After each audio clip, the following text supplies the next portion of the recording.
Magandang araw sa inyong lahat. Ako po si Miss Sunako. At narito na naman ang panibagong kwentong maghahatid sa inyo ng lungkot, tawa, kilig, aral at inspirasyon. Ating yang tunghayan dito lang sa Cat Amazing Stories. Tila nanigas ang buong katawan ni Liza habang pilit na umaatras sa kama. Ramdam ang bawat sentimetro ng paglapit ni Ruder sa kanya. Ang bawat paggalaw ng lalaki ay parang isang manobela na dahan-dahang kino-corner ang biktima. Sa sobrang kaba, halos mapiyok si Liza habang pilit na nagmamakaawa. Sabi mo kanina hindi mo ako type, di ba?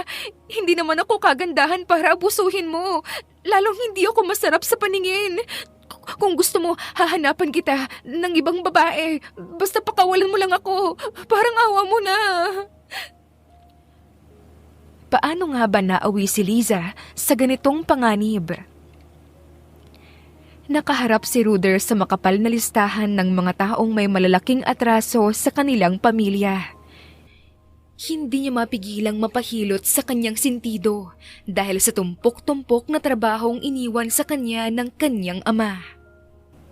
Your Grace, ito na po ang lahat ng impormasyong hinihingi ninyo. Turan ng kanyang assistant na tila nanginginig pa sa takot. Matalim ang titig na ibinalik ni Ruder sa listahan bago niya binalibag sa mesa ang hawak ng kanyang assistant. Ito na ba ang pinakamalaking halaga? Bakit ngayon nyo lang ito nilapit sa akin? Sigaw niya na nagpaatras sa lahat ng nasa loob ng silid. Gawin nyo ang lahat para mahanap ang taong may pananagutan dito. Walang dapat itira. Walang dapat palampasin. Nang makaalis ang mga tauhan, napatayo si Ruder at hinarap ang kanyang kaibigang si Rigo. Gusto kong ikaw munang mamahala sa estadong ito habang wala ako. Maikli ngunit seryosong utos niya. Napailing lang si Rigo habang sumasandal sa pader. Relax ka lang. Masyado mong tinatakot ang mga tao rito. Hindi pa nga sila nakakahinga ng maluwag. Ang bulyaw mo agad ang bumubungad. Masyadong malaking halaga ang nawawala para mag-relax ako. Giit ni Ruder. Kapag hindi ko pa nakuha ang milyones na ito mula sa kanila, baka salamat na lang yung ibayad ng mga yan sa akin. Imposibleng mangyari yan dahil kilala ka bilang dominanteng tao sa bansang ito. Pero sigurado ka bang sa bakasyon ito? Tanong ni Rigo na puno ng pagdududa. Mapait na ngumiti si Ruder habang nakatanaw sa malayo. Matagal ko nang gustong bisitahin ang bansang pinanggalingan ng aking ina. Bunga ng isang ambisyosang babae at tapat na lalaki si Prinsipe Ruder. Pilipina ang kanyang ina, samantalang Kastila ang kanyang ama, at siya ang nag-iisang tagapagmana ng buong imperyo ng kanilang pamilya. Paano kung di mo siya mahanap doon? Gaano ka katagal mawawala? Ibinalik ni Ruder ang tingin sa listahang hawak, partikular sa isang pangalang nakatatak sa kanyang isipan. Imposibleng hindi ko siya mahanap. Huwag kang mag-alala. Sa oras na masingil ko na yung anak ni Minoso, agad akong babalik rito. Sa tingin mo ba ganun lang kadali ang lahat? Walang magiging aberya? Pangungulit ba ng kaibigan? Bukod sa ating dalawa, wala nang nakakaunawa pa sa lingwahe ng mga ina natin sa palasyong to. Alam kong magagawa mo ang lahat habang wala ako. Pinal na sagot ni Ruder bago tuluyang tumalikod para ihanda ang kanyang pag-alis. Sa kabilang banda, walang pigil na nagiiyak ang dalagang nagngangalang si Liza. Hindi niya malaman kung ligtas pa ba siya sa sariling tahanan o hindi na. Sa loob ng madilim na silid, ramdam niya ang bigat ng bawat sandali. Ay, ano ba namang klaseng buhay ang meron ako? Sa dami ng pwedeng ipamana sa akin ng tatay ko, utang pa yung nakuha ko. Napukaw ang atensyon ni Liza dahil sa pagtunog ng kanyang cellphone. Sa gitna ng paghikbi, sinagot niya ang tawag. Hello, tita.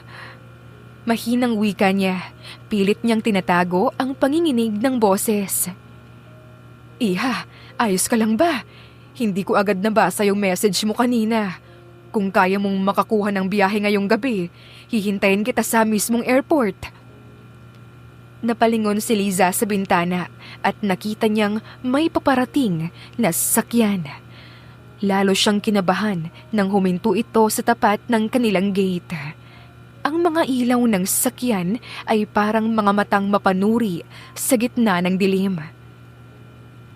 Tita, pag-isanda lang po yung address. Pupuntahan ko na lang po kayo. Maraming salamat po. Ibinabana ni Liza ang tawag at maingat na lumabas sa back door. Panay ang kanyang takbo. Hindi alintana ang dilim ng eskinita hanggang sa makalabas siya ng village. Dahil sa kakamadali niya at sa labis na takot na baka maabutan siya ng mga tauhan ng kanyang pinagkakautangan, hindi niya namalayang may sasakyan na papasalubong sa kanya. Isang malakas na tili ng gulong ang pumailan lang sa hangin. Miss, ayos ka lang. Paharang-harang ka sa daan. Kinapa ni Liza ang kanyang sarili at doon niya napagtanto na hindi siya tinamaan ng kotse.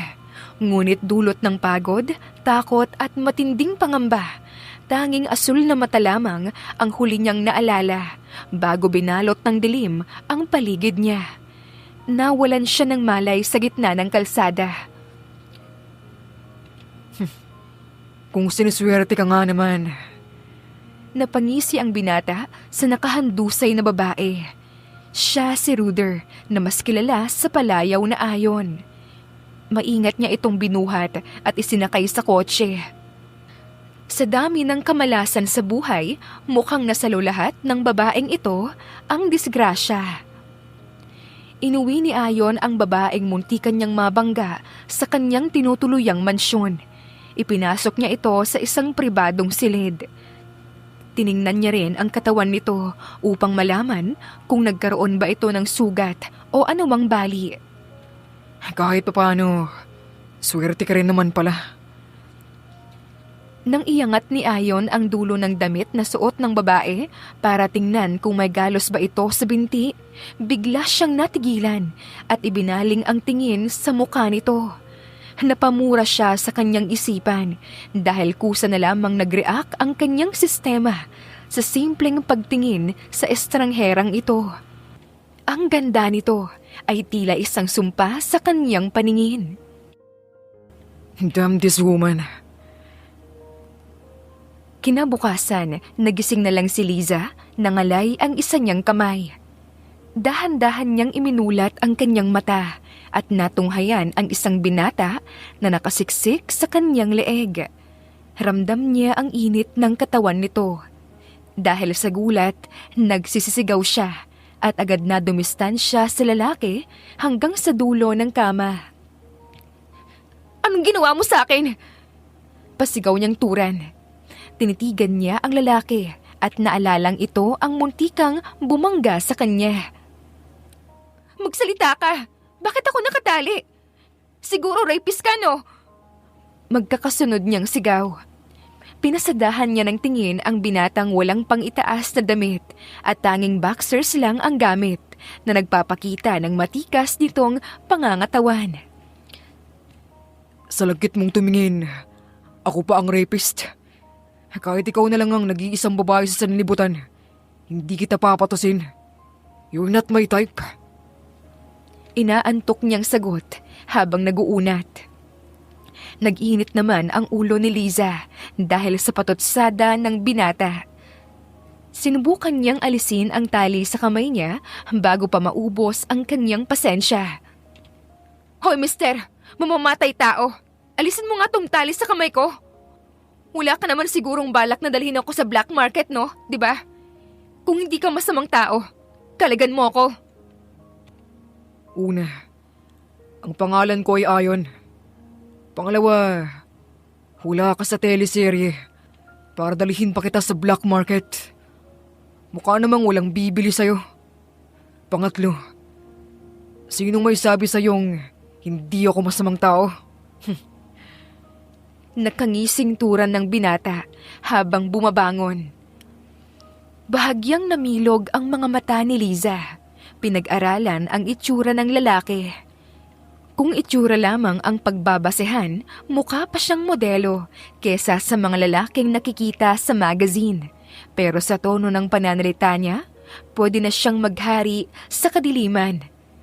Bakit naman niya kasi itinali ang dalaga? Mukhang naglalaro na ako sa maliit mong utak ah. Ganon ba ako kagwapo? Tanong ni Ayon, halatang pinuputol ang malalim na pag-iisip ng dalaga. May sapak na ba yung ulo mo? Kanina, nagising akong nakasiksik yung mukha mo sa leeg ko. Tapos nakadantay na halos ang kalahati ng katawan mo sa akin. Tapos ngayon sasabihin mong naglalaro ka sa utak ko? Mamang mukhang impakto. Mag-isip-isip ka nga kahit minsan. Inis niyang sagot at sa wakas ay naalis na ang huling buhol sa kamay niya. Patakbo siyang pumunta sa pintuan pero naging mas mabilis si Ayon. Hinadlangan nito ang kanyang daan. Tabi!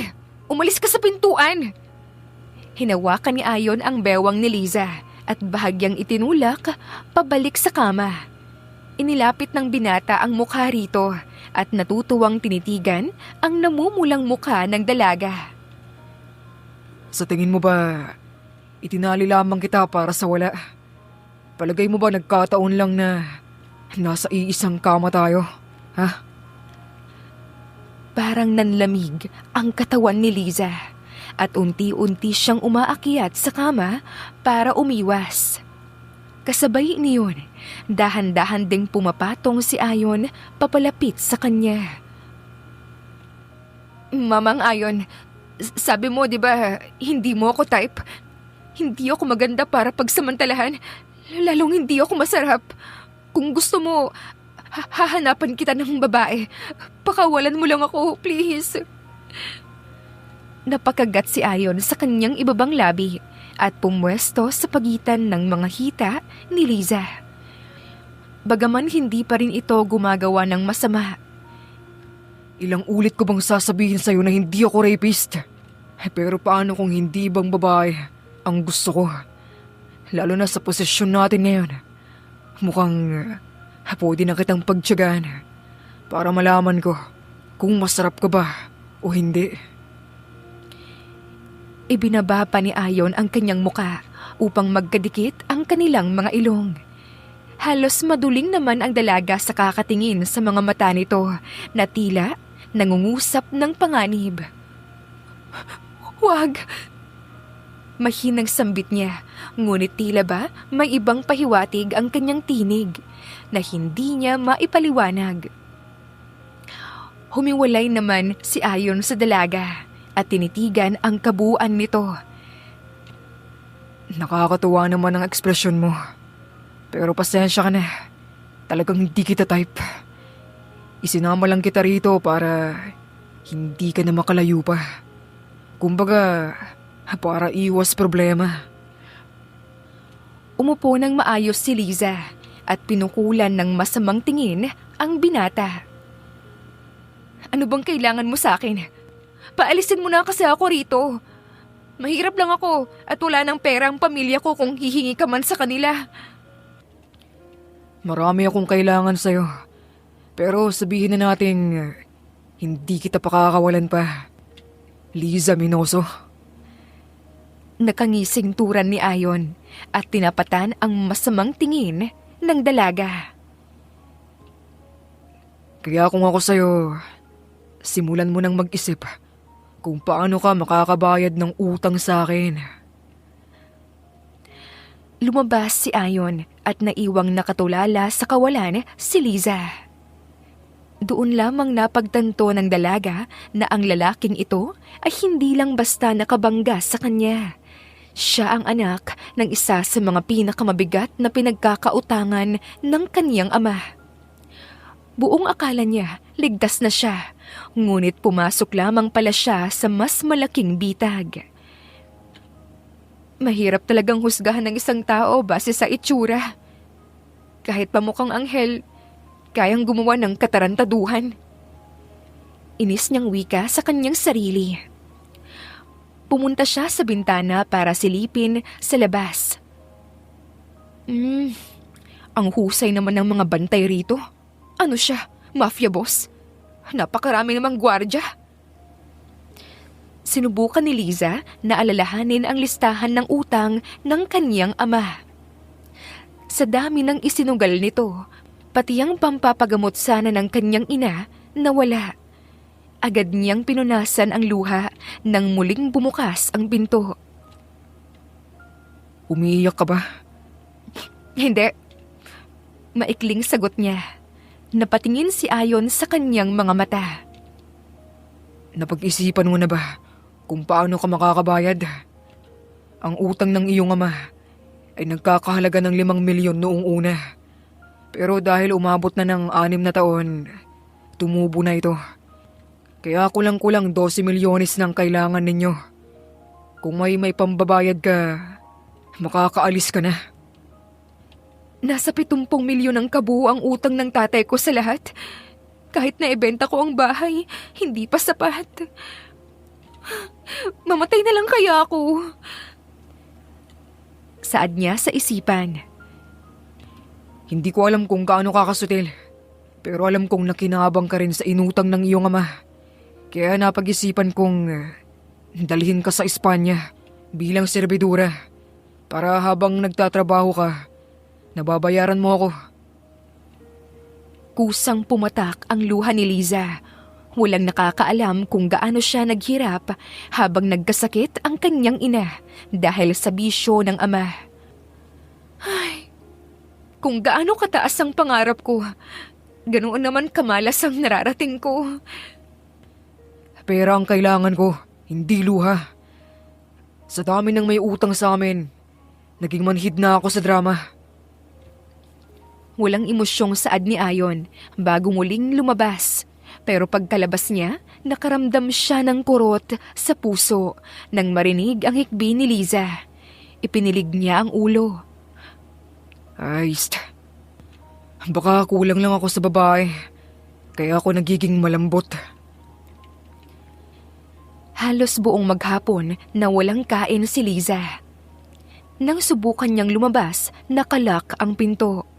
Dahil sa desperasyon, itinali niya ang mga kumot at bedsheets para makababa sa bintana. Habang bumababa, nadulas ang kanyang paa. Akala niya katapusan na niya, ngunit may sumalo sa kanya. What were you thinking, woman? Inis ng wika ni Ayon. Laglag ang panga ni Liza habang nakatitig sa lalaki. Akala ko... Akala mo ano? Magkakalat ang katawan mo rito sa garden ko? Tayo na riyan. Parang ako pang nabalian sa'yo. Ayos ka lang. Hays, bakit mo ba kasi nilak yung pinto? Inis niyang wika pagkatayo.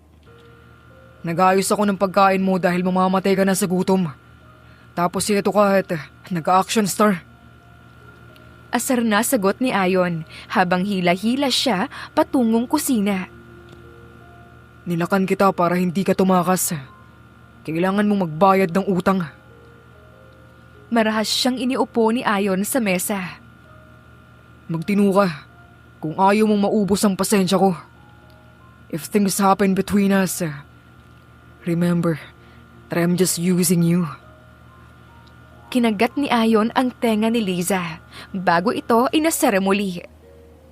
Namumula ka yata. Kikiligin ka ba kung sasabihin kong sa akin ka lang? Hindi makapagsalita si Liza. Sa halip na galit, may ibang nararamdaman ang kanyang puso na pilit niyang itinatanggi.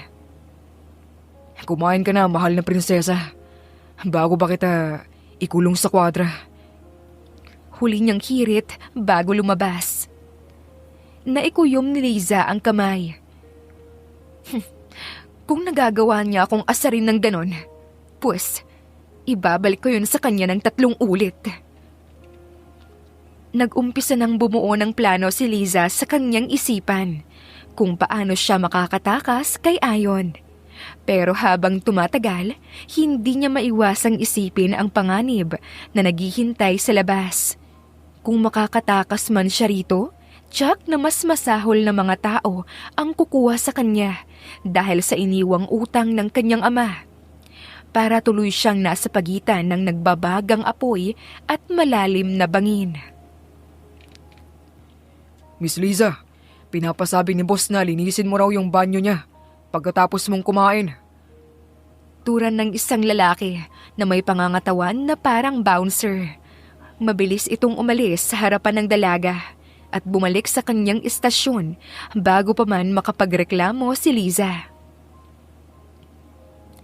Ilang linggo na ring nagtitiis si Liza sa pagiging utusan ni Ayon. Lagi na lamang itong may iniuutos kahit na kaya naman nitong gawin ang mga simpleng bagay. Labag na to sa batas ng labor dito sa Pilipinas. Mantakin mong wala na akong halos half day. Palagi na lang ako yung nakikita ng aroganting pagmumuka ng amo kong yun. Saad niya sa kanyang sarili habang padabog na ibinababa ang kubyertos. Hindi na tinapos ni Liza ang kanyang pagkain at agad nang pumanhik sa silid ni Ayon matapos ang kanyang gawain. Agad niyang binuksan ang pinto ng banyo, ngunit nanlaki ang kanyang mga mata nang tumambad sa kanya ang hubad na katawan ng binata na tila kakatapos lamang maligo. Nagsisigaw siya at mabilis na nagtangkang lumabas. Pero bago pa siya makahakbang, nahawakan na ni Ayon ang kanyang braso. Sa isang iglap, idinikit siya ni Ayon sa basang pader ng banyo. Bitawan mo ako. Kung hindi, tutuhurin ko yung alaga mo. Banta ni Liza. Kahit na ang totoo, nanginginig na ang kanyang tuhod sa kaba. Ngunit ang pilyong binata ay itinaas ang kanyang mga kamay at lalong idinikit ang katawan sa dalaga. Kahit pa may maliit na espasyo sa kanilang pagitan, hindi mapigilan ni Liza na matuyuan ng lalamunan dahil sa sobrang lapit ng matikas na dibdib ni Ayon sa mukha niya. Ramdam niya ang init ng balat nito at ang bango ng sabon na humahalo sa panganib ng sitwasyon. Anong ginagawa mo rito? Nakangising tanong ng binata, tila nag-e-enjoy sa pagkataranta ng dalaga. Pinapunta mo raw ako rito para linisin yung banyo mo. Please, maawa ka naman sa akin. Virgin pa ako. At wala akong balak ibigay sa'yo ang iniingatan ko ng 25 taon. Natatarantang saad niya habang pilit na iniiwas ang tingin sa katawan ng lalaki.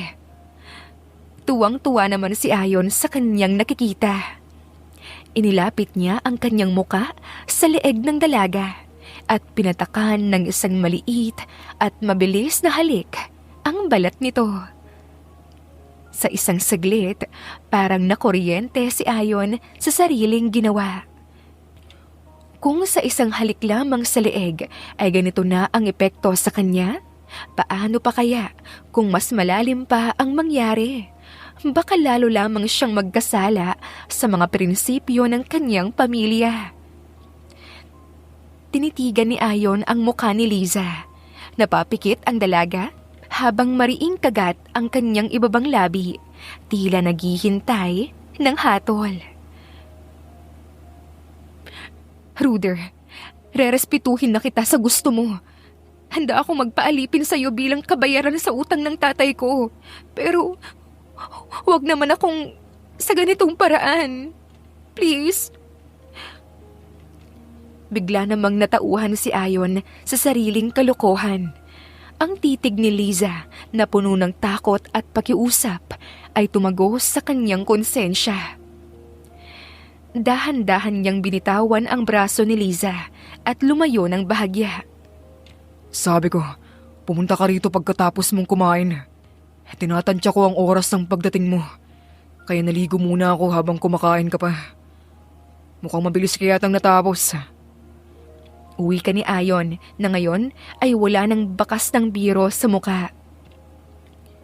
Gusto kong malaman mo na wala akong masamang intensyon sa'yo sa pagkakataong ito. Ipapatawag na lamang kita ulit pagkatapos kong magayos. Nagmamadali nang lumabas si Liza ng banyo at parang nabunutan ng tinik ang kanyang dibdib nang masarado na ang pinto.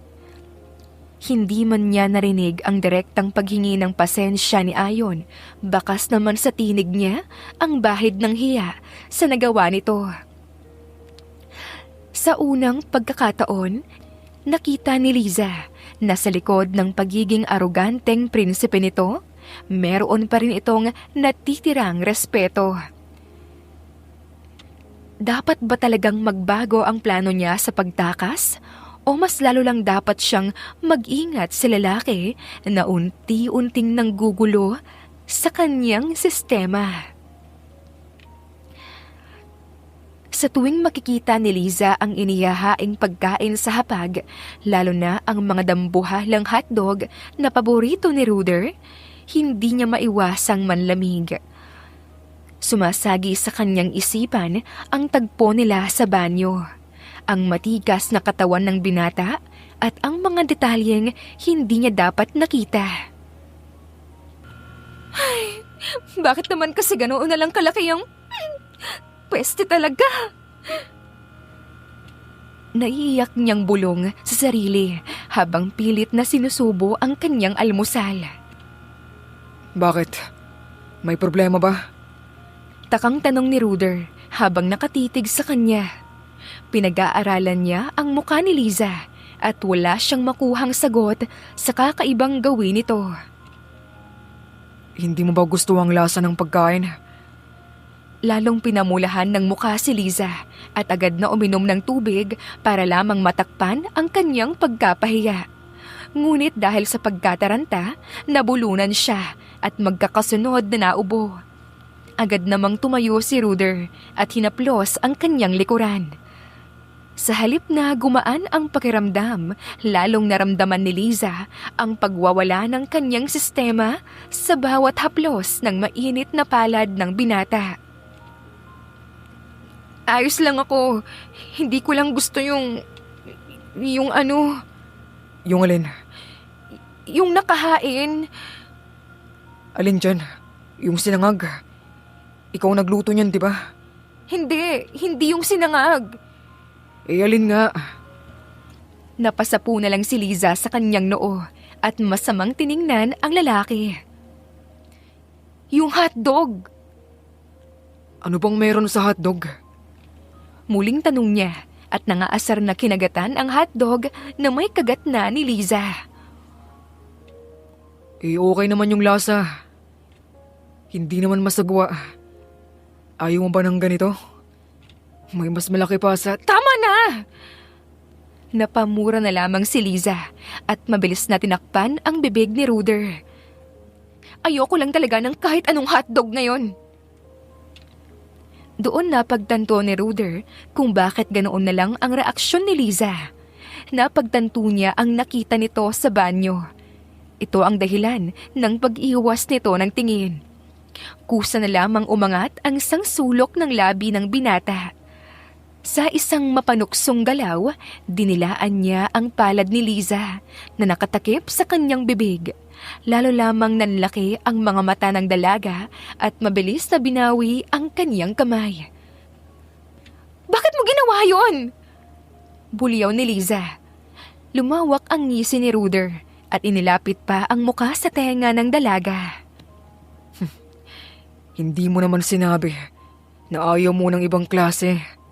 Bakit, Liza?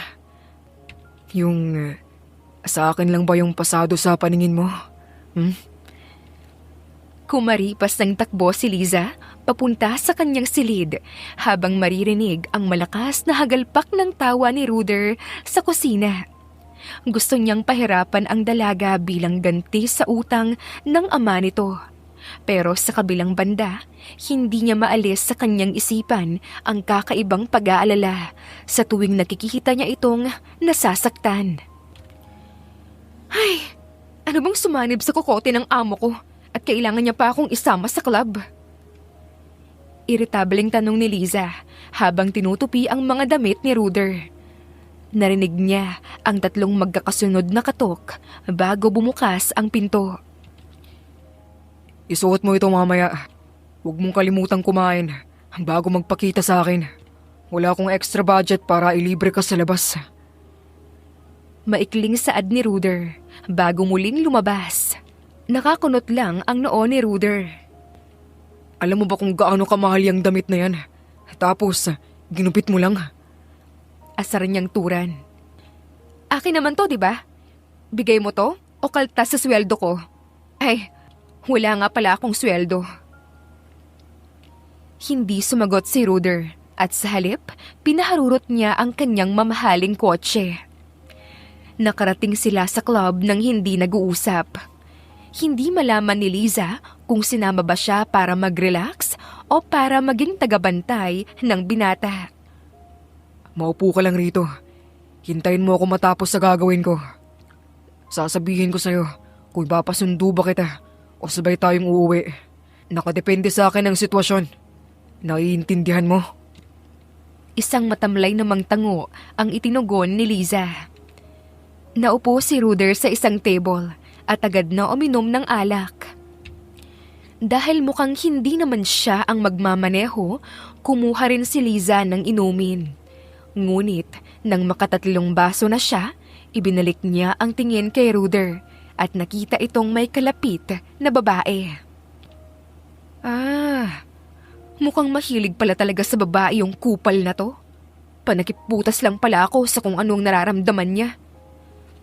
Komento niya habang pinapanood ang binata na nakikipaghalikan sa isang estranghera. Nakaramdam siya ng hindi maipaliwanag na kirot sa dibdib. Hi, miss. Are you alone? Isang tinig ang pumukaw sa atensyon ni Liza. Tinitigan niya ang lalaking lumapit. Halata naman sigurong wala akong kasama, di ba? Pabalang niyang tanong. Grabe, ang sarcastic mo. Bitter sa long-term relationship. Tawa ng lalaki habang nagsasalin ng alak. Hindi, at wala akong intensyon na mag-share sa'yo. Makakaalis ka na. Hey, wala naman akong masamang intensyon. Nilapitan lang kita dahil mukha kang naliligaw rito. Kung hindi lang crop top tong suot mo, baka isipin kong gangster ka na naghahanap ng away. Napangiti na lang din si Liza dahil tama naman ito. I am Mike, by the way. Inabot ni Liza ang kamay nito.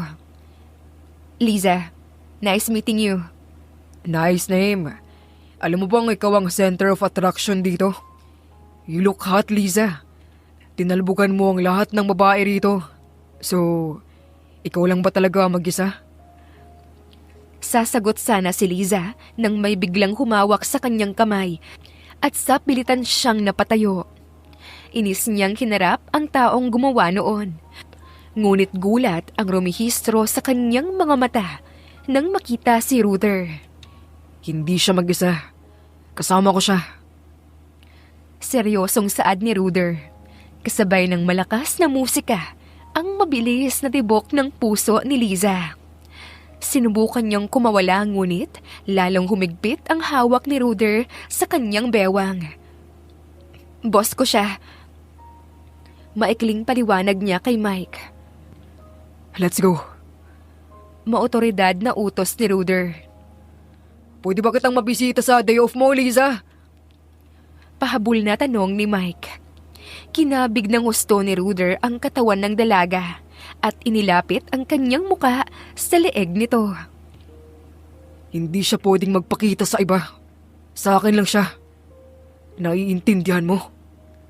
Banta ni Ruder bago binuhat si Liza na parang sako ng bigas palabas ng club. Panay ang reklamo ni Liza hanggang sa makasakay sila sa kotse. Sobrang OA naman sa pag-angkin ng lalaking to. Kunti na lang tunog boyfriend ko na siya kanina. Kung di ko lang talaga siya kilalang halang yung bituka nito. Iisipin kong nagsiselos siya. Hoy, bakit ang tahimik mo? Mag-seatbelt ka. Utos ni Ruder habang nagmamaneho. Ayoko. Tamad niyang sagot.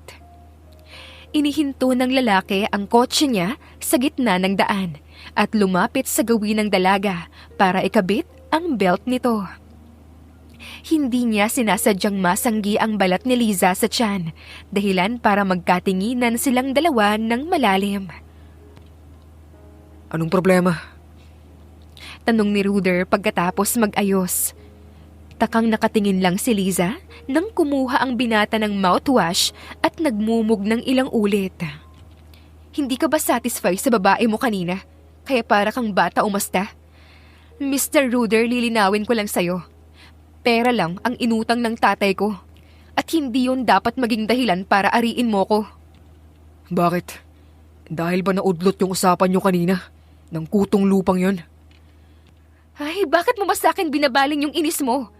Halos maghubad na nga yung babae mo kanina habang nagkahalikan kayo sa lamesa. Alam ni Ruder na nakita siya ni Liza. At yun talaga ang plano niya.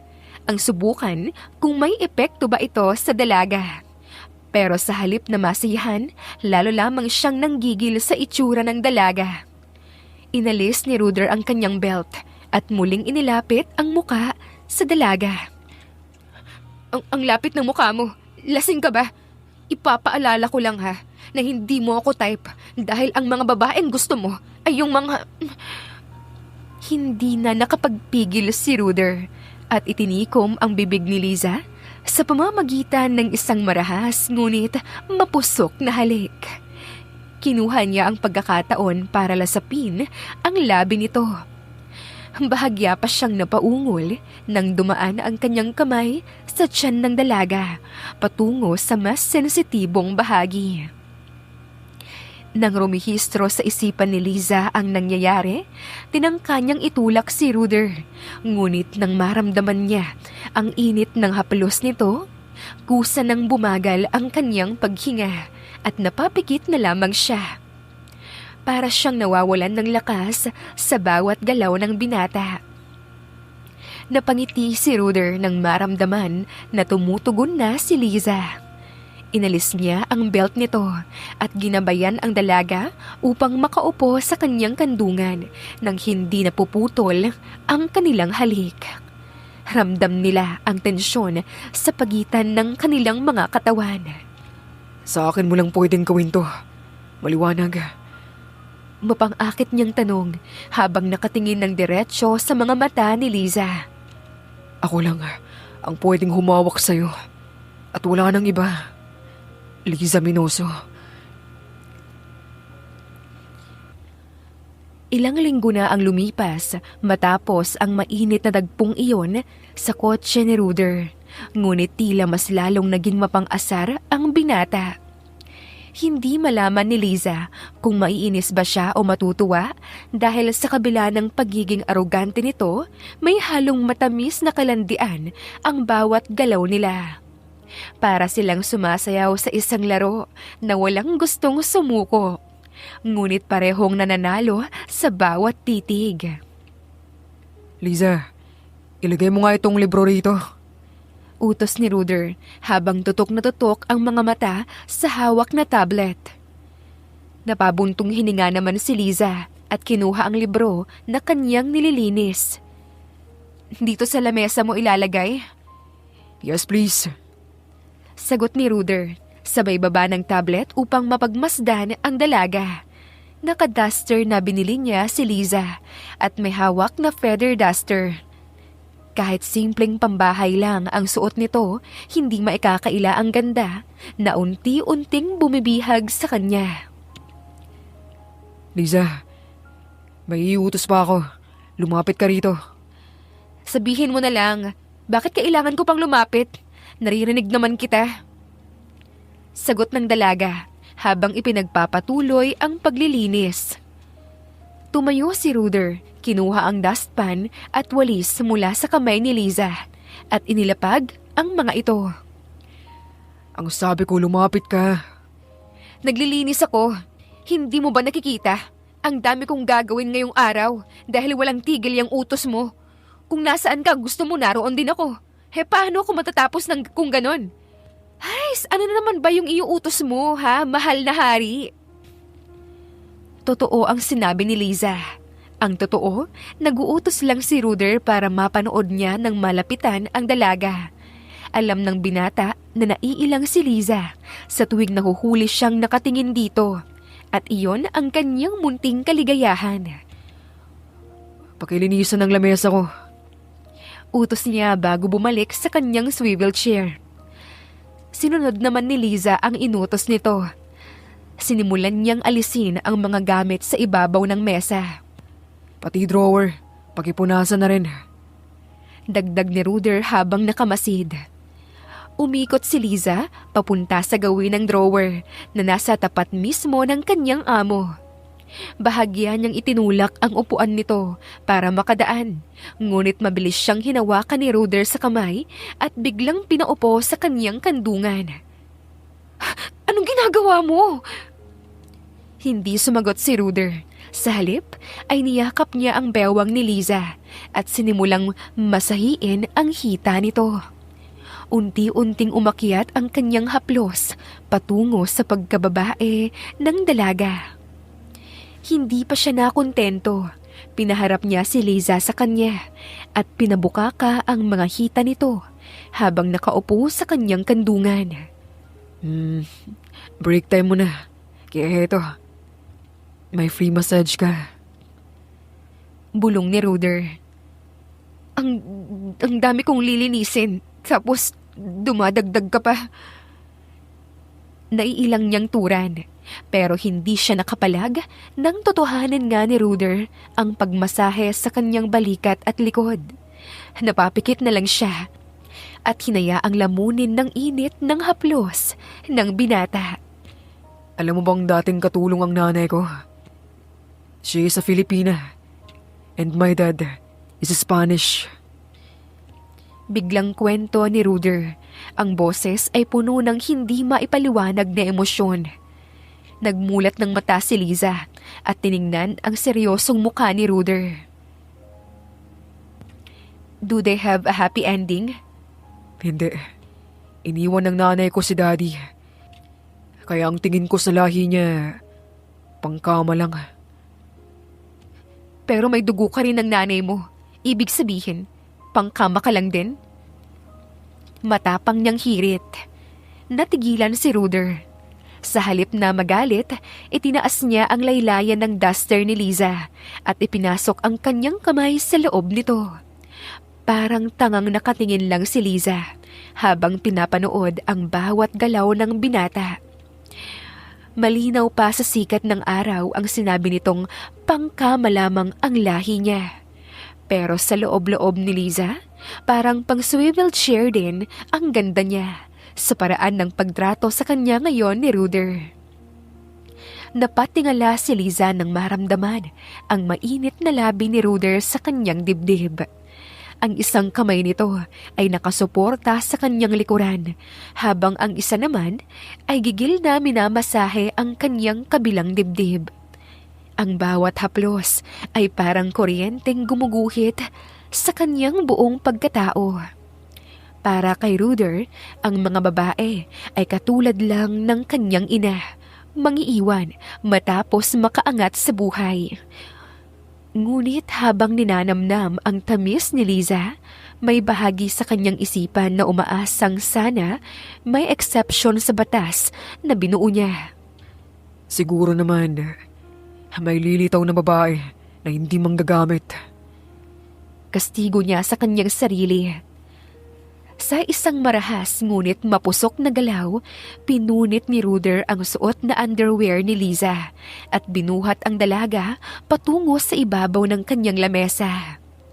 Naramdaman ni Liza ang mapaglarong daliri ni Ruder sa kanyang kasilanan.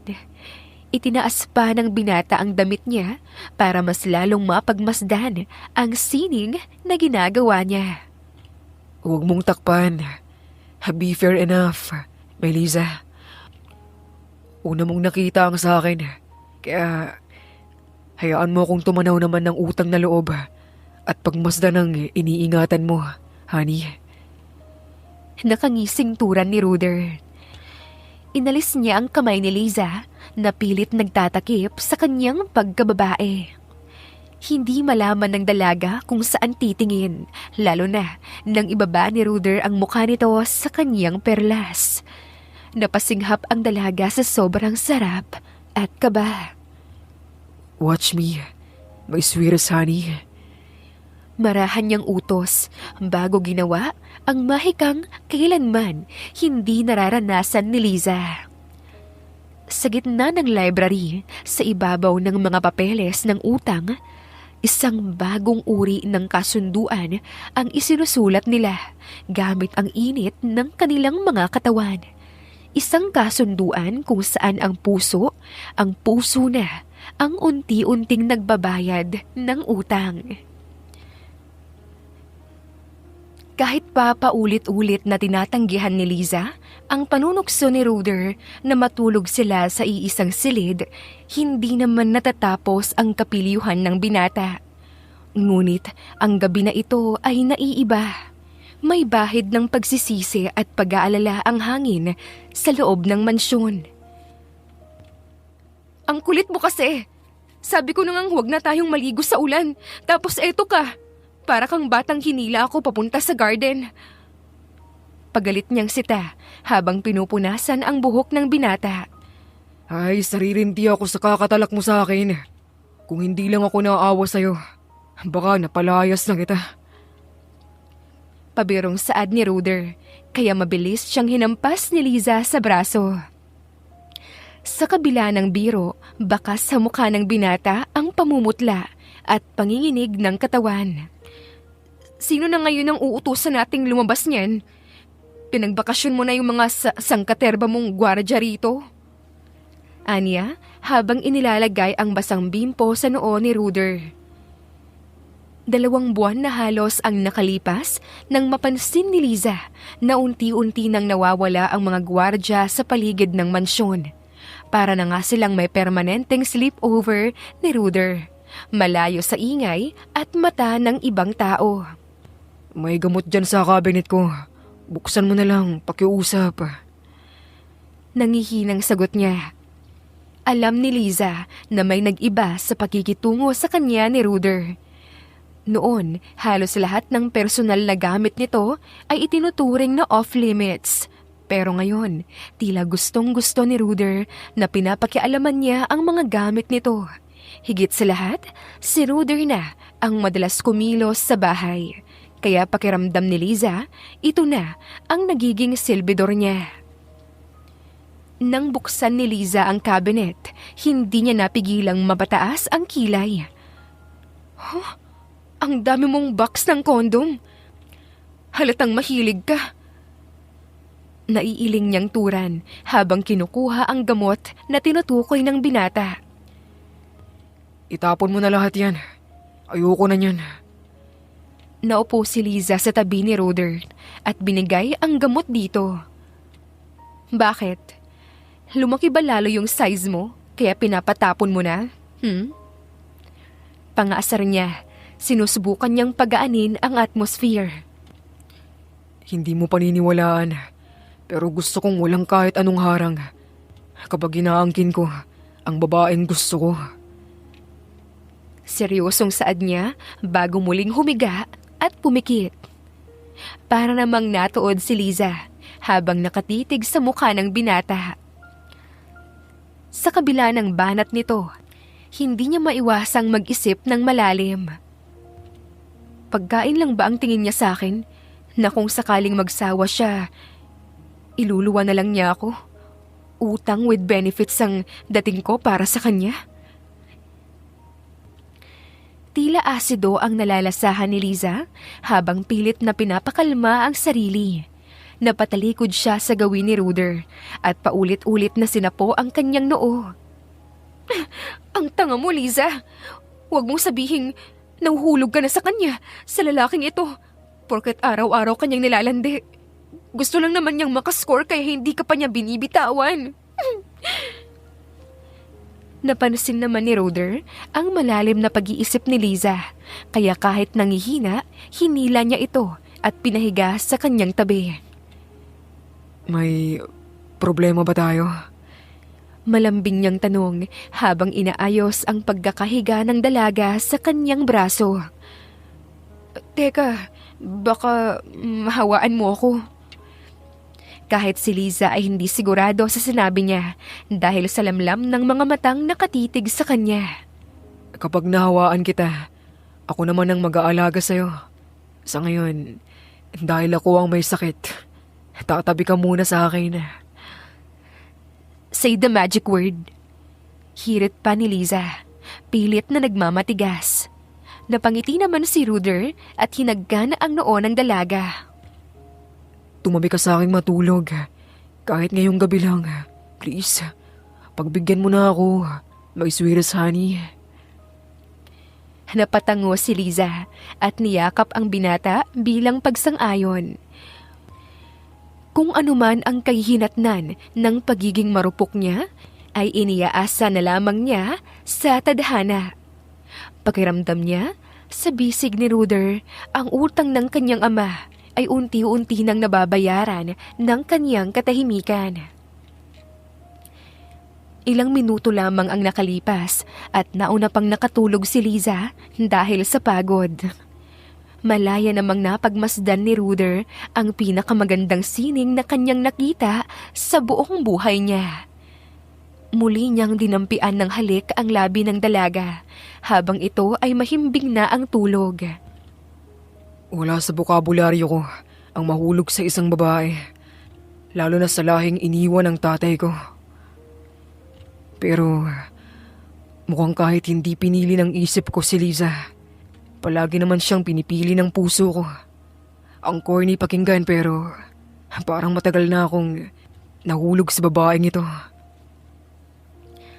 Sa gabing iyon, hindi ang utang ang namamagitan sa kanila, kundi ang mainit na yakap ng dalawang pusong pilit na itinatanggi ang katotohanan.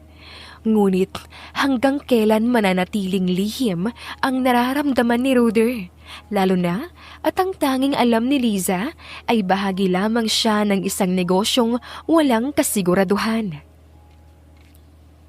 Kinabukasan, naunang magising si Ruder kesa kay Liza. Maayos na ang kanyang pakiramdam, ngunit ang hapdi ng lagnat ay napalitan ng isang matinding gutom na tila nanunuot sa kanyang kalamnan. Pinagmasdan niya ang natutulog na dalaga. Magulo ang buhok, bahagyang nakabukas ang bibig, at bakas ang kapayapaan sa muka. Ani, gising na. Nagugutom na ako. Bulong ni Ruder. Paos pa ang boses niya dahil sa kakagising lang niya. Hindi man lang nagmulat ng mata ang dalaga. Sa halip, lalong isiniksik ang muka sa unan. Ang pilyong isip ni Ruder ay nagsimula ng maglakbay kung saan-saan. Hindi ka nadadaan sa maayos na usapan, kaya dadaanin kita sa santong paspasan. Nakangising wika ng binata. Dahan-dahan niyang itinaas ang maluwag na damit ni Liza. Laking tuwa niya nang malaman na hindi ito nakasuot ng pang-itaas na panloob.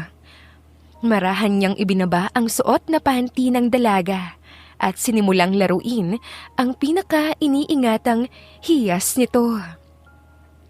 Nang bahagyang gumalaw si Liza at maglabas ng mahinang ungol, hindi na nag-atubili pa si Ruder. Ang kanyang dila ay nilaro ang dibdib ng dalaga. Ito ang pinakamasarap na agahang natanggap ko sa buong buhay ko. Komento niya sa kanyang isipan habang ninanamnam ang bawat sandali. Halos hindi maimulat ni Liza ang kanyang mata dahil sa kakaibang sarap na nararamdaman sa kanyang panaginip na unti-unti nang nagiging totoo. Pinaningkitan niya ng tingin ang binatang abalang-abala sa pagsimsim sa kanyang dibdib. Ay, mukhang wala ng sakit ang isang to . Ginagawa na akong almusal. Bulong ni Liza sa kanyang isip. Hindi pa rin siya lubusang gising. Pumatong si Ruder sa ibabaw ni Liza at sinunggaban ang labi nito ng isang malalim na halik. Agad namang tumugon ang dalaga. Ang kanyang mga braso ay pumupulupot sa leeg ni Ruder habang ang kanilang mga katawan ay naglalapat ng husto. Good morning, honey. Pilyong ngumiti si Ruder. Ang asul na mata ay nagniningning sa pagnanasa. Walang anumang harang sa pagitan nila, kundi ang manipis na boxers na suot ni Ruder. Ibinaba ni Liza ang kanyang kamay upang alisin ang huling hadlang na yon. Ngunit mabilis siyang nahuli ni Ruder. Halos magngalit ang ngipin ni Liza sa matinding frustration. Nagugutom na ako. Kain muna tayo. Saka natin itutuloy muli ang susunod na kabanata. Nakangising saad niya habang bumabangon. Napairap na lamang si Liza nang binalik ni Ruder ang kanyang panty at inayos ang kanyang damit. Para itong isang laro na siya palagi ang bitin. Katulad ng nakagawian, si Ruder ang nagluto, habang si Liza naman ay nakayakap lang sa likuran nito. Ninanamnam ang bango ng binata at nang niluluto nito. Nang magsimula na silang kumain, nakaisip si Liza ng paraan para makaganti sa kapiliuhan ng binata. Lagi nilang hotdog yung binibigay mo sa akin, tapos ham ang nasa plato mo. Puna ni Liza habang tinutusok ang matabang hotdog sa kanyang pinggan. Para palagi mong maalala yung nakita mo sa banyo. Mamaya aalis tayo. Kailangan nating mabili ng supplies sa grocery. Hindi sumagot si Liza. Sa halip, sensual niyang dinilaan ang dulo ng hotdog habang nakatitig ng diretsyo sa mga mata ni Ruder. Bahagya pa niyang kinagat ang pagkain at isinubo ang halos buong hotdog sabay kindat sa binata. Napamura si Ruder sa kanyang isipan. Ang kanyang pagkalalaki ay agad na nag-react sa ginagawa ng dalaga. Stop it, Liza. Stop what? Mala inosenteng tanong niya, bagaman ang kanyang mga mata puno ng pilyong balak. Kumain ka ng maayos. Naiisip mo bang sa'yo itong hotdog na to? Well, honey, mas matutuwa ka kapag sa'yo ko mismo to ginawa. Kapag hindi ka pa tumigil, hindi tayo makakaalis. At sa kama yung bagsak nating dalawa. Sisiguraduhin ko na hindi ka makakalakad ng maayos kapag inasar mo pa ako. Babala niyang may halo ng pananabik. Pagbabanta ba yan? Try me, Ruder Facundo. Hindi na nakapaghintay pa si Ruder. Binuhat niya ang dalaga at iniupo sa lamesa. Itinulak ang mga plato sa gilid. Hindi na nila namalayan kung paano sila nakarating muli sa silid. Ngunit alam ni Liza, naputol ang huling pisi ng pasensya ni Ruder nang ibaba niya ang boxers nito. Ipangako mo, Liza, na hindi mo ako iiwan. Bulong ni Ruder sa gitna ng kanilang paglalakbay.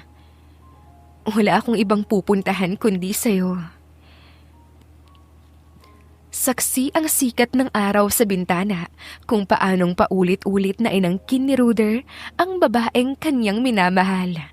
Sa puso ng lalaki, si Liza lamang ang tanging babaeng nakikita niyang makakasama sa harap ng altar.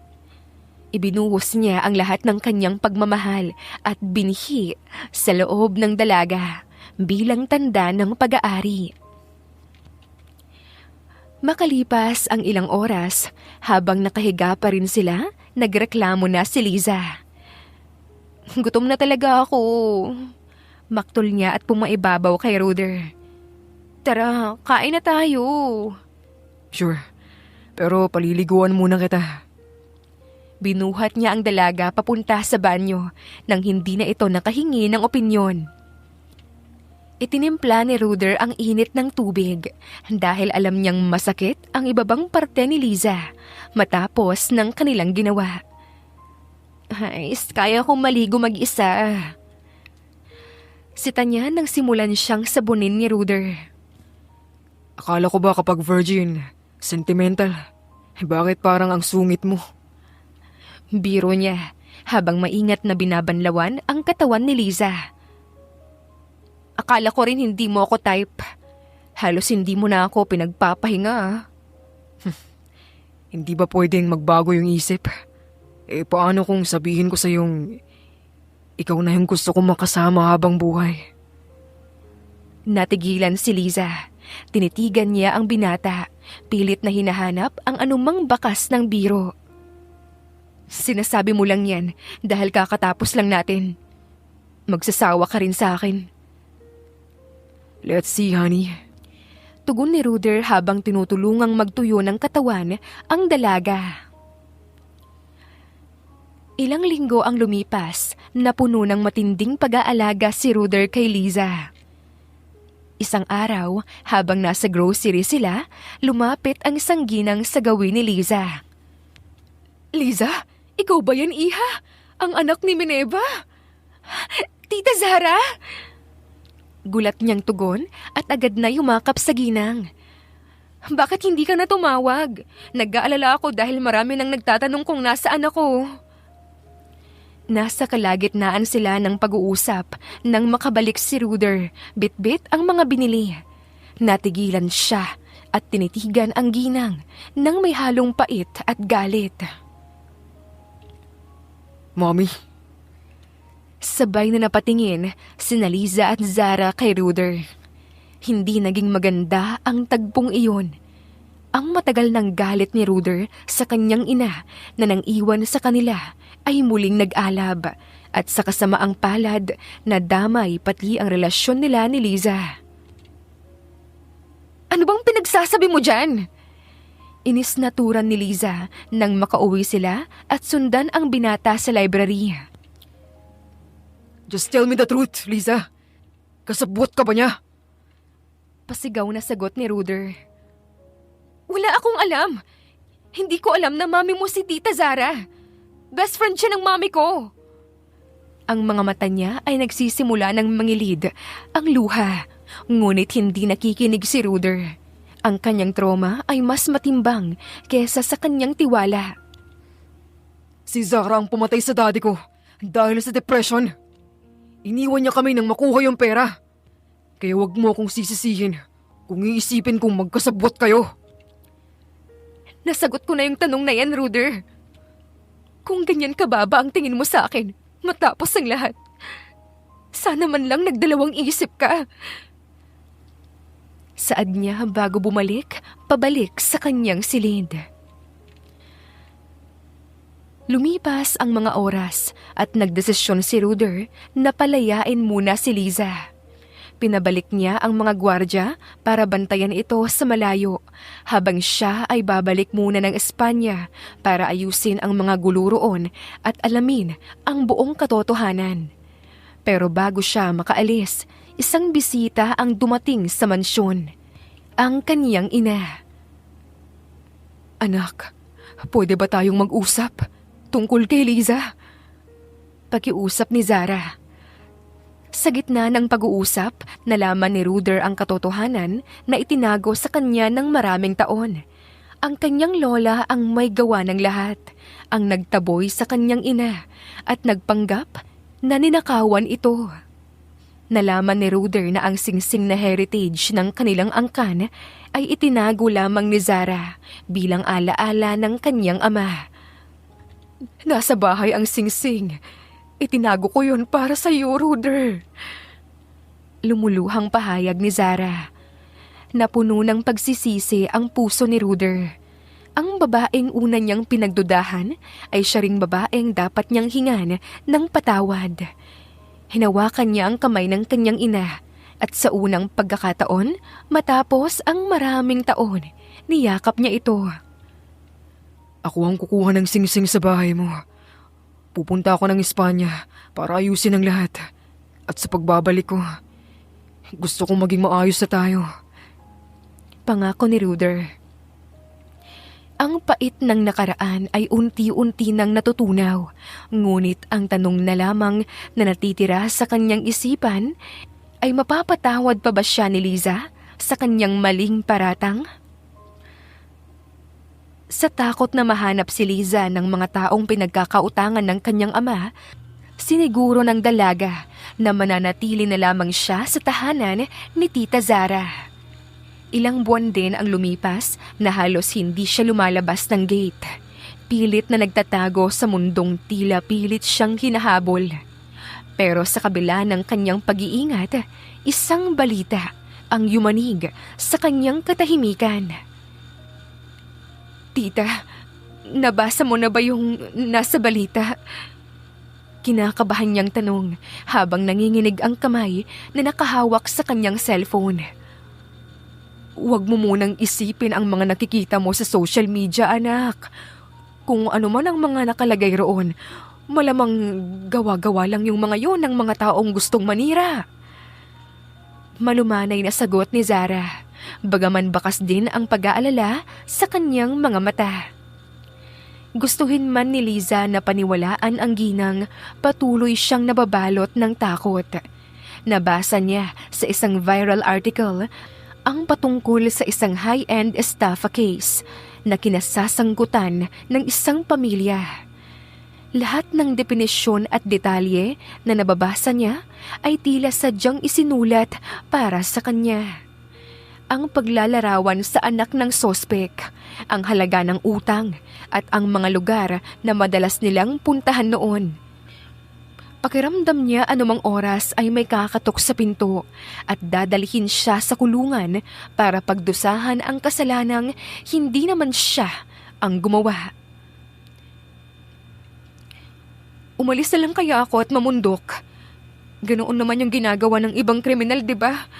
Pero paano kung makuha ako ng mga rebelde at pahirapan nila ako?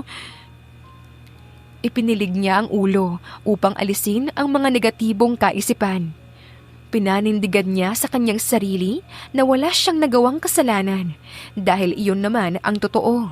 Siya ay biktima lamang ng sitwasyon. Isang anak na naiwan sa gitna ng kaguluhan ng kanyang ama. Dahil sa lalim ng iniisip ni Liza, hindi niya na napansin ang ilang ulit na pagtawag sa kanya ni Zara. Hinawakan na lamang siya ng ginang sa braso, dahilan upang bahagya siyang mapapiksi sa gulat. Bakit po, tita? Kanyang tanong, pilit na binabalik ang sarili sa realidad. Nag-aalala na ako sa iyo, anak. Mukhang hindi maganda ang takbo ng isip mo. Gusto mo bang magpahinga muna sa kwarto ko? Turan ng ginang habang hinahaplos ang buhok ng dalaga. Napangiti naman si Liza sa init ng pagtanggap sa kanya ni Zara. Noon pa man, kilala niya na ito bilang pinakamatalik na kaibigan ng kanyang ina. Sa piling ni Zara, pakiramdam niya ay meron pa rin siyang pamilya. Kahit na ang lalaking pinagkakatiwalaan niya, si Ruder, ay iniwan siya sa gitna ng pagdududa. Salamat po, tita. Minsan lang po talaga pakiramdam ko, wala na akong tatakasan. Habang narito ka sa poder ko, walang makagagalaw sa'yo. Magtiwala ka, Liza. Inaayos na ng anak ko ang lahat sa Espanya.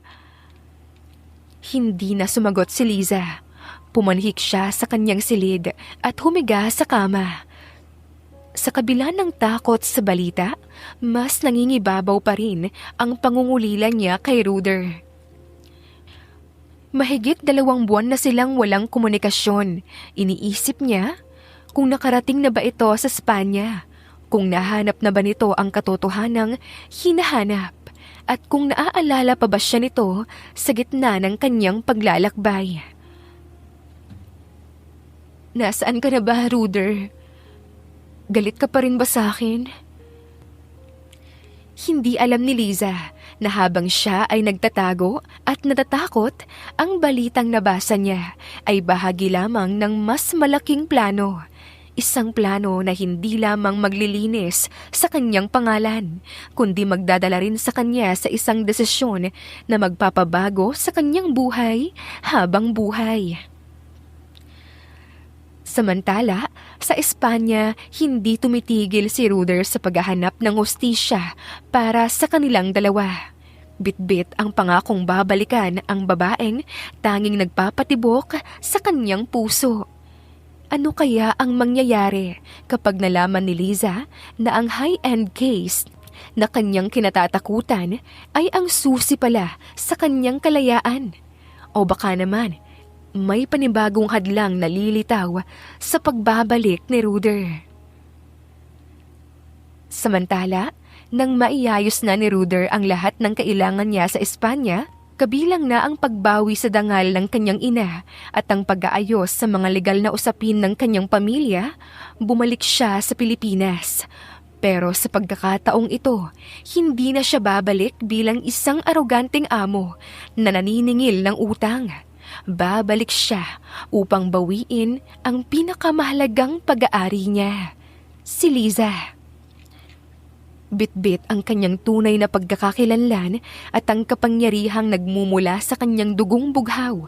Direkta siyang nagtungo sa isang tagpong hindi aakalain ng marami. It's an honor to finally meet you, Prince Leon Zac Facundo. Ani ng presidente ng Pilipinas, habang formal na nakikipagkamay sa kanyang panauhin sa loob ng palasyo. Please know that I can fully understand your native language, Mr. President. Nakangiting wika ni Ruder. Ang boses ay puno ng kumpiyansa at otoridad. Hindi na siya ang misteryosong lalaki na nagtatago sa anino ng kanyang mga negosyo. Ngayon, siya na ang prinsipeng handang gamitin ang lahat ng kanyang koneksyon para sa isang babae. Kung ganon, maligayang pagdating sa bansa, mahal na prinsipe. Pagbati muli ng prinsipe, bakas ang paghanga sa katusuhan at tatag ng binatang nasa kanyang harapan. Gusto na lamang mapangiwi ni Ruder sa kanyang naririnig. Hindi siya narito para sa mga papuri o para sa titulong matagal niyang tinalikuran. Alam niyang sa mundo ng politika, walang libreng tulong. May nakahanda ng proposal ang presidente kapalit ng pabor na kanyang hinihingi. Gaya ng napagkasunduan, mahal na prinsipe, kapalit ng pagsauli namin sa iyo ng taong pinapahanap mo at ang pagprotekta sa kanyang seguridad, magbubukas ang malaking oportunidad para sa iba naming kababayan sa pamamagitan ng iyong mga investment. Paliwanag ng presidente habang inilalatag ang mga dokumento sa mesa. Walang problema sa akin yun.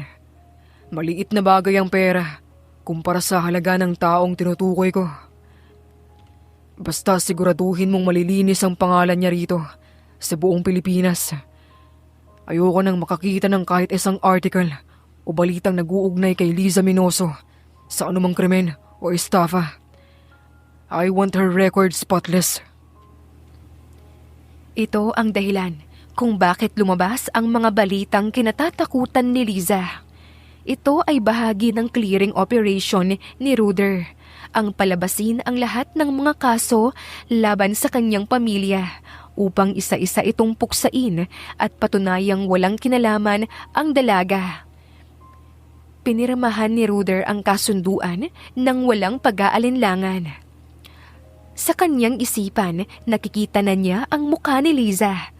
Alam niyang matindi ang takot na nararamdaman ng dalaga ngayon dahil sa mga lumalabas na balita. Ngunit hindi niya magawang ipaalam ang plano niya dahil gusto niyang siya mismo ang maghatid ng balita ng kalayaan nito. Malapit na, honey. Bulong niya sa kanyang sarili habang papalabas ng Malacanang. Babawiin kita. At sa pagkakataong ito, wala nang utang pa na namamagitan sa atin. Pag-ibig na lang. Habang lulan ng kanyang kotse patungo sa kinaroroonan ni Liza at ng kanyang ina, hindi niya mapigilan ang pananabik. Ngunit lingid sa kanyang kaalaman, ang muli nilang pagkikita ni Liza ay hindi magiging kasing dali ng pagpirma sa isang dokumento. Dahil sa kabila ng paglilinis niya sa pangalan nito, ang sugat sa puso ni Liza na dulot ng kanyang pagdududa noon ay kailangan pa niyang gamutin. Handa na kaya ang prinsipe na lumuhod sa harapan ng kanyang silbidora para humingi ng tawad? O baka naman mas mangingibabaw ang pride ni Liza, gayong alam niya na ang lalaking nagpahirap sa kanya ay isa palang tunay na prinsipe. Naglilinis si Liza nang matanaw niya ang isang mahabang serye ng mga itim na sasakyan na dahan-dahang pumarada sa tapat ng mansyon. Kumabog ng malakas ang kanyang dibdib. Ang bawat sasakyan ay may plakang nagpapahiwatig ng mataas na katungkulan sa gobyerno. Agad siyang binalot ng kaba. Iniisip na marahil ay natuntun na siya ng mga otoridad dahil sa balitang high-end staff ang nabasa niya. Mabilis niyang isinara ang bintana at takmang ilalak ang pinto ng kanyang silid nang bigla lang itong bumukas at iniluwa si Zara. Iha, huwag kang matakot. Nasa ibaba ang pangulo ng bansa natin. Huwag kang mabagabag. Alam kong wala siyang idudulot na masama sa'yo. Hindi makapaniwala si Liza. Ang pangulo? Bakit siya bibisitahin ng pinakamataas na pinuno ng Pilipinas? Sa kabila ng panginginig ng tuhod, sumama siya na bumaba kay Zara. Pagdating sa sala, bumungad sa kanya ang pamilyar na mukha ng presidente. Nasa halip ng mga pulis ay isang matamis na ngiti ang isinalubong sa kanya. Nawala ang panlalamig ng kanyang kamay, pero napalitan ito ng matinding pagtataka. Ikinagagalak kitang makilala, Miss Liza Menoso. Saad ng presidente habang nakikipagkamay. Ganoon din po ako, Mr. President. Maupo po tayo. Halos pabulong niyang sagot. Pilit niyang pinapanatili ang kanyang poise sa harapan ng makapangyarihang tao. Hindi na nagaksaya pa ng oras ang Pangulo. Hindi na ako magpapaligoy-ligoy pa dahil marami pa akong dapat na asikasuhin sa palasyo. Liza, nandito ako para sa isang formal na usapin. Malaki ang pagkakautang mo sa prinsipe ng Espanya. Sa pagsusuma ng lahat ng ari-arian, danyos at mga utang ng iyong ama na binayaran niya, umabot sa 500 bilyon ang kabuuang halaga. Hindi ko pa sigurado kung kasama na roon ang interes. Halos mawalan ng kulay ang mukha ni Liza. 500 bilyon? Paano po ako nagkautang ng ganon? At sa isang prinsipe pa? Teka muna, baka nagkakamali lang po kayo, Mr. President. Baka pwedeng nating pag-usapan. Pinal ang usapan namin ng prinsipe, Liza. Kung hindi mo mababayaran ang utang na yon, may kasunduan kaming nilagdaan. Isasama ka ng kanyang tauhan papunta sa Espanya, kapalit ng napakalaking oportunidad at investment na ibibigay ng kanyang bansa sa ating ekonomiya. Nasisigurado ko namang hindi ka sasaktan ng taong pinagkakautangan mo. Teka muna, nahihilo ako. Napahawak si Liza sa kanyang noo. Pakiramdam niya, umiikot ang buong sala. Paano naman po ako nagkautang sa kanya? Wala akong matandaang inutangan ng tatay ko na prinsipe ng anumang bansa. Simpleng tao lang kami noon. Binayaran niya ang lahat ng pagkakautang ng iyong ama upang masagip ka sa mga taong nagtatangka sa iyong buhay. Tatapatin kita, Liza. Ang tanging paraan para malinis ang pangalan mo sa mga kasong isinampa laban sa iyong ama ay ang proteksyon ng kanyang korona. Ang nakalagay sa kasunduan ay maninilbihan ka sa kanya sa loob ng 2 taon bilang bayad sa utang. Hindi niya puputulin ang anumang koneksyon mo sa Pilipinas at hindi ka hihigpitan Kung baga ay magsisilbi kang personal assistant niya o domestic helper sa loob ng palasyo sa Madrid. Nasa sa iyo na kung babalik ka ng Pilipinas matapos ang 2 taon. Ibinigay ng Pangulo ang isang kopyang nilagdaang kasunduan. Walang nagawa si Liza kundi tanggapin ang kaniyang tadhana. Isinapubliko ang nasabing kasunduan bilang isang diplomatikong hakbang. Ang tanging dalangin na lamang ni Liza habang lulan ng eroplano patungong Europa ay huwag siyang mapahamak sa kamay ng misteryosong prinsipe na iyon.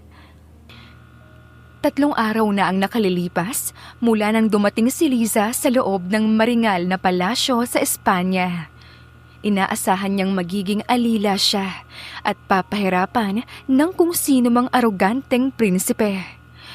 Pero buhat nang makarating siya, ni minsan ay hindi pa siya nauutusan. Sa halip, hinahainan siya ng masasarap na pagkain at binibigyan ng mga mamahaling damit. Isang hapon, hindi na nakatiis si Liza. Kinuha niya ang vacuum cleaner sa isang sulok at sinimulan ng linisin ang carpet. "Miss, you don't have to do that." Maingat na saway ng isang foreigner na katulong. Nangunot ang noo ni Liza nang tumakbo rin patungo sa kanya ang isang butler at inabutan siya ng mainit na tuwalya para sa kamay. Miss, you can do anything but not this. Saad ng butler. "I'm one of the maids here. This is my job.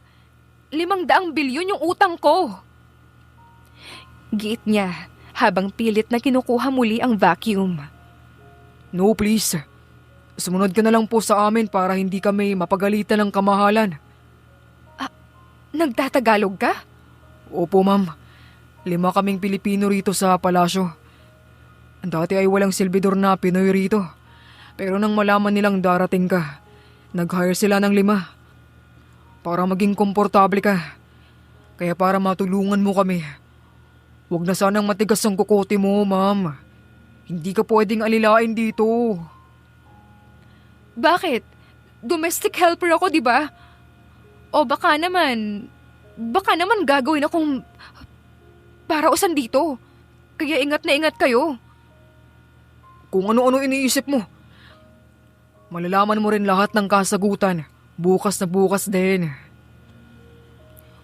Walang nagawa si Liza kundi magpahinga, maglakad sa malawak na garden at magbasa sa library sa buong maghapon. Kahit na sinasabi ng puso niya na dapat siyang maging mapanatag, naguguluhan pa rin ang isipan niya. Sino ba ang prinsipeng ito na tila ginagawa siyang reyna sa halip na utusan? Kinagabihan, habang mahimbing na natutulog si Liza, naramdaman niyang lumundo ang malambot na kama. Isang mainit na presensya ang tumabi sa kanya. "Sino ka? Layuan mo ako!" Pasigaw niyang turan. Sinubukan niyang manlaban at napamura sa sobrang takot. Mabilis siyang hinawakan ng lalaki sa 2 kamay at pumatong sa kanya upang patigilin siya sa pagsisisigaw. Nang lalong lumakas ang boses ni Liza, bigla na lang ibinaba ng lalaki ang mukha niya at inilapat ang malambot na labi sa labi ng dalaga. Isang pamilyar na kuryente ang gumuhit sa buong katawan ni Liza. Ang amoy na yon, ang paraan ng paghalik na yon. Kilala ko ang amoy na to. Huwag mong sabihin.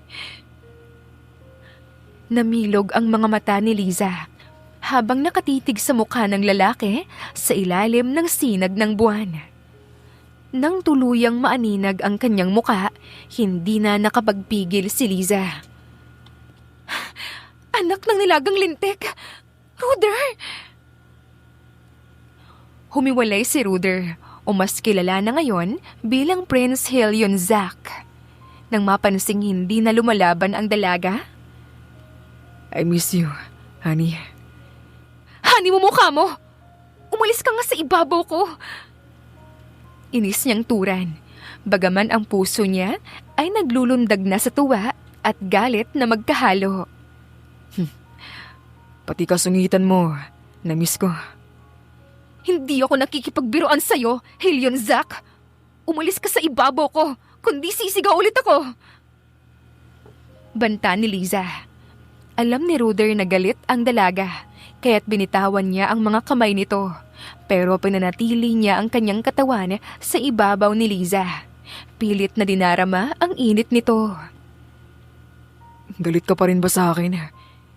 Hindi mo ba ako na-miss? At bakit naman kita mamimiss? Ang huling pagkikita natin, pinagbintangan mo pa ako. Tapos dahil sa napakatinumong lalaki, magpapakita ka na lang dito na parang walang nangyari? Gusto mo bang yakapin pa kita hanggang mag-violet yung leeg mo? Ha? Muling hinagkan ni Ruder ang labi ng dalaga, mas malalim at mas puno ng pagsisisi. Sorry kung nawalan ako ng konsiderasyon noon. Hinayaan kitang umalis para makapag-isip tayong dalawa habang inaasikaso ko ang mga problema mo. Hindi ako naging matinong lalaki, pero dahil sa'yo, nagtinuna ako. Liza, mahal kita. Hindi ko kayang wala ka sa tabi ko. Kaya nakahanda na akong harapin ang lahat ng galit mo. Basta, mapatawad mo lang ako. Tinupad ni Ruder ang kanyang pangako. Mula ng gabing iyon, tinuring niyang si Liza na ang reyna ng kanyang buhay at ng buong palasyo. Pero si Liza, bilang ganti sa lahat ng hirap na kanyang dinanas, naging mapang-api sa kanyang amo. Isang araw, pawis na pawis si Ruder na pumasok sa silid. Bakit mukha kang pagod na pagod? Takang tanong ni Liza habang nakahiga sa Chase Lounge. Napaerap na lang si Ruder at binigay ang isang basket ng mga oranges. Ubusin mo yan. Nagpakahirap ako para dyan. Anong mahirap sa pagkuha ng orange? Anong mahirap? Pinaakyat mo sa akin yung puno ng orange na yan. Sa pinakatuktok pa. Dahil sabi mo gusto mo yung pinaka-naaarawan. Tapos ang gusto mo pa, walang sasalo sa ibaba para masigurado mong matibay yung prutas. Halos mamatay na nga ako sa pag-alog ng sanga para makuha yan eh. Asik niya bagaman may ngiti sa kanyang mga labi. Matapos balatan ni Liza ang mga prutas, ay inilapag na nga niya ito sa mesa. Nagagalit ka ba sa akin? Hindi. Gustong gusto ko ngang pinapahirapan mo ako eh. Natatawang sagot ni Ruder at niyakap ang bewang ni Liza. Nung nakaraan, gusto mo nang unan na gawa sa katas ng rubber tree. Tapos gusto mo nang sinigang na luto ng kapitbahay natin sa Pilipinas. Kahit nasa Spain tayo. Ayos kung di lang talaga kita mahal. Binalik na kita sa Pilipinas. Dapat ba akong matakot? Pili ang tanong niya at dahan-dahang binaba ang strap ng kanyang nightgown. Paano kung bigyan kita ng isang pabor, kapalit ng lahat ng hirap mo? Biglang natuod si Ruder. Ilang linggo na rin siyang nagnanais na makasiping ang kanyang fiancé. Napamura na lamang ang binata sa kanyang isipan nang makita ang mapanuksong tingin ni Liza. Kung ganyan ba naman ang premyo, kahit na akyatin ko pa yung Mount Everest para lang kumuha ng yelo para sa halo-halo mo, gagawin ko.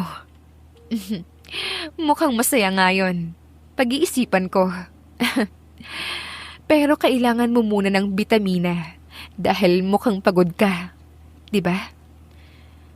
Nakaisip ng kalokohan si Ruder.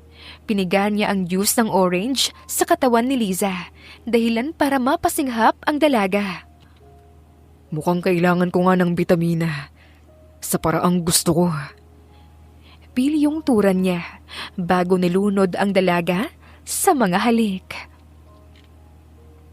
Ang tradisyon sa bansang pinamumunuan ni Ruder ay nangangailangang ikasal ang prinsipe bago tuluyang makuha ang korona bilang hari. Naging magarbo ang kasal ni Liza at Ruder Ang buong Espanya sa Pilipinas ay nakasubaybay sa Cinderella story ng dalawa. Sa gitna ng reception, bumulong si Ruder. Gusto na kitang itakas rito. Hindi ko na matiis ang mga protocol na ito. Huwag kang ganyan, mahal na hari. Maraming nakatingin oh. Huwag kang tumawa dyan. Kapag naitakas kita rito, sisiguraduhin kong pag-ihi lang ang magiging pahinga mo. Mukhang may masama kang intensyon. Hindi mabuti yan dahil buntis ako. Natigilan si Ruder. Ang kanyang mga mata ay nagningning sa tuwa. Nakalimutan mo yata nagkonsult ako sa doktor mo. Sabi niya, safe pa rin dahil 3 months pa lang naman ang tiyan mo. Pero kung ayaw mo, okay na ako sa kiss lang muna. Napatunayan ni Liza na malayong-malayo na ang ipinagbago ni Ruder. Ang dating aroganteng maniningil ng utang ay isa na ngayong mapagmahal at maalagang asawa. Nawala na ang lahat ng kanyang pangamba. You are hot as ever, my wife. Bulong ni Ruder habang pinapaliguan ang katawan ni Liza matapos ang isang marubdob na gabi. Kapag ang anak natin naging kasing pilyo mo, kasalanan mo yan. Tinatamad niyang wika habang dinaramdam ang masahe ng asawa. Hindi nagtagal, ipinanganak ni Liza ang isang gwapong prinsipe na sinundan pa ng 2 cute na kambal. Minahal ng buong mundo ang pamilya Facundo. Naging aktibo si Liza sa pagpapatayo ng mga paaralan at ampunan sa Pilipinas gamit ang kanyang impluensya bilang reyna. Isang hapon, habang nagbabasa si Liza sa garden, gumapang ang isang halik mula sa kanyang paa patungo sa kanyang labi. Si Ruder yon, bit-bit ang kanyang mga anak. Napalitan na ang diaper ng panganay at napatulog ko na rin yung kambal. Ready na ako sa paggawa ng isa pang supling. Alam mo, nakahanda naman ako palagi para sa'yo. Aking kamahalan. Ang pagkakautang ni Liza sa prinsipe